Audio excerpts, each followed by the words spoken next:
Hi friends, మనమైతే ఇప్పటికిప్పుడే gross mix చేసి అందులో తౌడైతే అంటే 70% గ్రాసు, అలాగే తౌడు పర్సెంట్ 30% అండి. ఇలా వేయటం వలన మనం ఇలా మిక్స్ చేసిన తర్వాత చూడండి ఎంత ముద్దగా చేశానో, చిన్న చిన్న రవ్వల్లో అయిపోయింది. ఇది మనం చేపలకి మేతగా అయితే వేస్తామండి. తక్కువ మొత్తంలో తీసుకొచ్చాను, ఎక్కువ కాదు, ఒక 10 కిలోలు అయితే తీసుకొచ్చాను. గమనించవచ్చు చేపలు ఎంత మంచిగా తింటున్నాయో. లైవ్లో చూడండి. ఇలాగైనా వేసానండి. మొత్తం సరుకు అంతా కూడా లేచి చాలా ఇష్టంగా తింటున్నాయి. ఇప్పుడు ఏదైతే తింటుంది ఇదంతా కూడా రూప్చందండి. అలాగే శీలావతి తౌడు కలపడం వల్ల, గ్రాస్కు తౌడు కలపడం వల్ల అన్ని రకాల చేపలు అయితే తినడం అయితే మొదలు పెడతాయండి. ఈ విధంగా చేసుకుంటే ఫీడ్ కాస్ట్ అయితే మనం చాలా తగ్గించుకోవచ్చు. కేవలం 10 రూపాయలు పడుతుంది కేజీ మేత.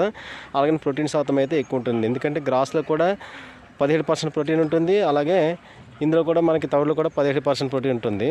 ఇలా కాకుండా మనం ఫెర్మెంటేషన్ చేస్తే ఇంకా ప్రోటీన్ అనేది శాతం పెరుగుతుంది. ఫుల్ వీడియో అయితే లింక్ పెడతాను, త్వరలో చూడండి.